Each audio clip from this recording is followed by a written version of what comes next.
जय श्री राम। धन, वैभव, सुख, संपन्नता के कारक ग्रह शुक्र देव का राशि परिवर्तन होने जा रहा है। अब तक वो शुक्र देव मकर राशि में गोचर कर रहे थे। अब वो शनि की दूसरी राशि यानी कुंभ राशि में गोचर करेंगे, जहां पर शनि स्वयं विद्यमान है। यानी बनेगा शनि और शुक्र का योग, जहां शास्त्र में इसको धन योग के नाम से भी जाना जाता है। 7 मार्च से लेकर 31 मार्च तक शुक्र ग्रह का गोचर जब शनि की राशि में रहेगा, जो कि उनकी मित्र की राशि है, क्योंकि शनि और शुक्र दोनों आपस में मित्र हैं और शनिदेव शुक्राचार्य को अपना आचार्य भी मानते हैं। तो वहीं हम देखें तो शनि भी शुक्र की राशि यानी तुला राशि में ही उच्च के होते हैं। यानी शुक्र और शनि के योग को हम लक्ष्मी योग के लिए जानते हैं। ऐसा इसलिए भी हम कहते हैं क्योंकि काल पुरुष की कुंडली मेष लगन की कुंडली होती है और मेष लगन के लिए शुक्र दूसरे भाव और शनि एकादश के स्वामी हैं। ये दोनों ही भाव धन के भाव होते हैं। इसलिए शनि और शुक्र की ये युति बनने जा रही है ब्रह्मांड में 7 मार्च से लेकर 31 मार्च तक। इसका सभी 12 राशियों पर क्या प्रभाव होगा वो सब हम बहुत विस्तार से चर्चा करेंगे, और आपकी खास राशि यानी आपकी मुख्य राशि पर इसका क्या प्रभाव होगा, ये सब कुछ आपको इस वीडियो में जानकारी मिलेगी।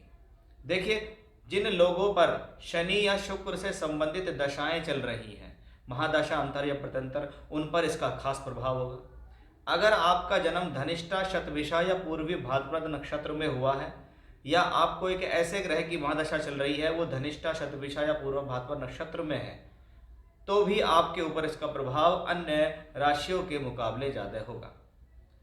या आपका जन्म इन नक्षत्रों में हुआ है तो होगा।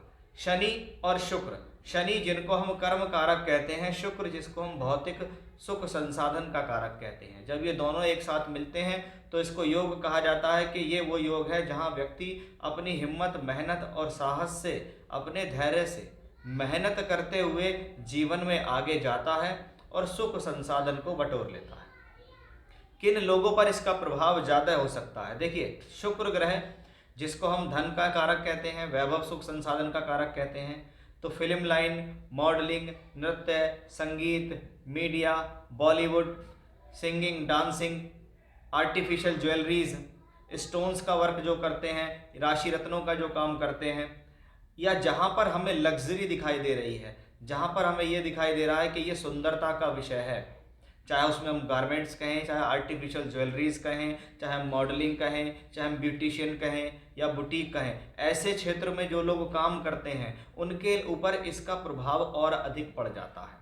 शुक्र और शनि का योग कहीं ना कहीं इंजीनियरिंग फील्ड में भी देखा जाता है, क्योंकि शनि की जो स्थितियाँ हैं वो व्यक्ति को एक टेक्निकल एजुकेशन कराती हैं।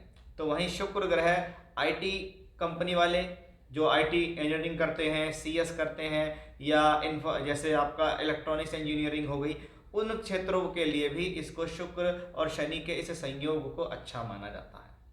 तो अब हम जानते हैं कि शुक्र जब शनि की राशि कुंभ राशि में जाएंगे तो उनका किन किन लोगों पर प्रभाव पड़ेगा वो तो मैंने बता ही दिया कि भी अगर आपके ऊपर ये प्रभाव हैं जो अभी मैंने बताए हैं, तो और राशियों के मुकाबले आप पर ज़्यादा प्रभाव पड़ने वाला है।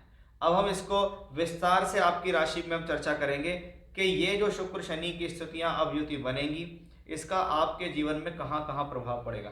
जरूरी नहीं हम इसमें सारी ही चीज़ों को कवर करेंगे, हम यहाँ उन चीज़ों को कवर करेंगे जिन पर शुक्र रिजल्ट देने वाले हैं। अब कुछ लोग कमेंट करके कहते हैं कि जी आपने शादी के बारे में नहीं बताया। भाई, जब उसका शादी से कोई लेना देना नहीं है तो हम ज़बरदस्ती क्यों बताएं? हम उसी को बताएंगे जहाँ से उसका एक्टिवेशन है, जहाँ से उसका संबंध बन रहा है। तो आइए शुरुआत करते हैं आज के इस विषय की और जानते हैं आपकी राशि पर शुक्र के इस गोचर का क्या प्रभाव होगा जब वो अपने मित्र शनि की राशि में गोचर करेंगे। देखते हैं आपकी राशि पर इसका क्या फर्क पड़ेगा, यानी मकर राशि के जातकों के लिए क्या विशेष है। मकर राशि के स्वामी शनि हैं और शनि के लिए अगर देखें तो परम मित्र ग्रहों में शुक्र की काउंटिंग की जाती है, और यहाँ पर जो शुक्र है वो शनि की ही राशि में है। इसलिए 2 ग्रहों की युति बन रही है, शुक्र और शनि की। दोनों आपस में एक दूसरे के मित्र हैं और शनि की राशि में शुक्र गए हैं, यानी इससे ज़्यादा बली योग नहीं बन सकता। इसको मैं राशि और लगन दोनों के हिसाब से भी कह सकता हूँ कि अगर आपके पास आपकी कुंडली है कुंडली मकर लगन की और शनि शुक्र का योग कहीं भी किसी भी भाव में बनता है तो आप ये समझ जाइए ये योग अपने आप में बहुत सारे योगों पे अकेला भारी है। चाहे कुंडली में बहुत ही नेगेटिव कॉम्बिनेशंस हों, लेकिन शनि शुक्र की युति अगर कहीं भी बन रही है तो आप इसको समझ सकते हैं कि भाई ये कॉम्बिनेशन लक्ष्मी योग देने वाला होगा। अब शुक्र ग्रह देखिए शनि दूसरे भाव में अपनी ही राशि में है, यानी धन देने की स्थितियां शनि के हाथ में है, क्योंकि शनि यहां से बैठकर 11th हाउस को देखता है। यानी शनि प्लेनेट अकेला ऐसा हो गया जो सोर्स ऑफ इनकम वाला, मान सम्मान धन के लिए अच्छा है।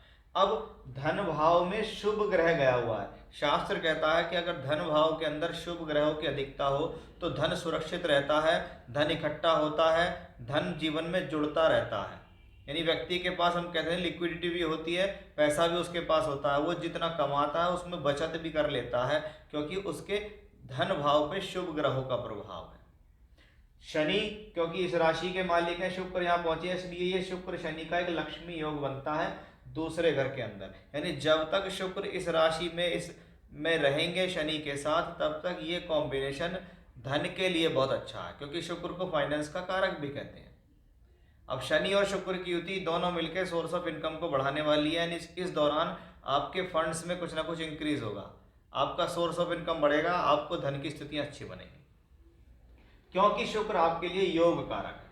योग कारक एक ग्रह जो केंद्र और त्रिकोण दोनों का मालिक हो रहा हो उसको कहते हैं हम योग कारक ग्रह, यानी दोनों जगह के रिजल्ट उसी को देने।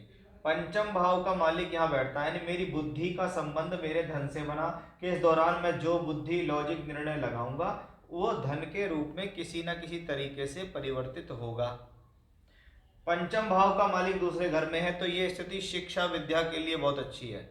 एजुकेशनली तरक्की करना, अपने ज्ञान से धन कमाना, अपने एजुकेशन से धन कमाना, पढ़ाई करते हुए किसी प्रकार की नौकरी का प्लेसमेंट मिल जाना, इंटरव्यू क्लियर हो जाना भी यहाँ से दिखाई देता है, क्योंकि ये स्थिति अपने आप में शुभ है। तो ये पंचम भाव प्रेम संबंधों का भी है तो उस लिहाज से भी अच्छा है।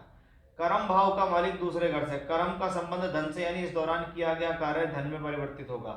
कर्म का संबंध वाणी स्थान से है, यानी इसको क्या कहते हैं, हमारी प्रोफेशनल लाइफ में हमने जो पैसा कमाया उसमें हमारी बोलचाल का मेन रोल रहा। फॉर एग्जाम्पल आपकी नौकरी की बात चल रही है, आप इंटरव्यू देने गए, आपकी नौकरी क्लियर हो गई, ये आपके लिए अच्छा कॉम्बिनेशन है। कर्म भाव का मालिक धन भाव में गया इसलिए सोर्स ऑफ इनकम को बढ़ाने वाला है। कर्म का मालिक दूसरे घर में गया इसलिए धन की स्थिति को मजबूत करने के लिए बताते हैं इसे।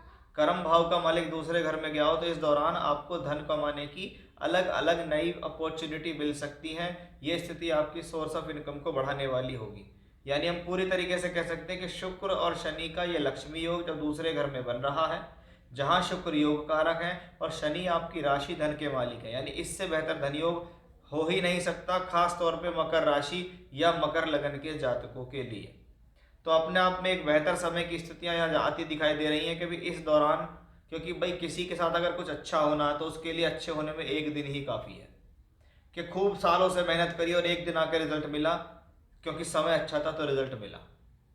तो ये वो समय है कि भाई 7 मार्च को ही शुक्र का राशि परिवर्तन हो जाएगा और 31 तक शुक्र आपको अवश्य ही कुछ ना कुछ बड़ा और बेहतर देने में सक्षम होंगे। तो ये था हमारा आज का विषय कि मकर राशि के जातकों के लिए कैसा रहेगा शुक्र का राशि परिवर्तन। जय श्री राम।